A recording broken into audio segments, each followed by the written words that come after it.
Hi, my name is Arneisha Smallwood, and I currently serve as a TEP ambassador, and I'm here today to share 3 quick tips with you about how you can overcome your fears of studying abroad. So let's get started. Tip number 1, do your research. I would suggest setting up a meeting with a representative from your study abroad or international affairs office. In this meeting, the representative can inform you about what type of study abroad programs your university or college offers, the scholarships for financial assistance, and what it takes to get a passport, and much, much more. So make sure you do your research.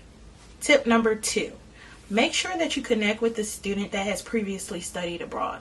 By doing this, you can get a lot of information that you may or may not get from the internet.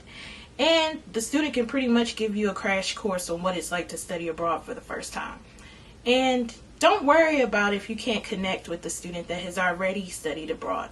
You can listen to the TEP podcast on SoundCloud to hear different stories from the TEP alumni that have previously studied abroad and what their experiences was like, what the culture was like, what fears they had to overcome, how did they prepare to study abroad.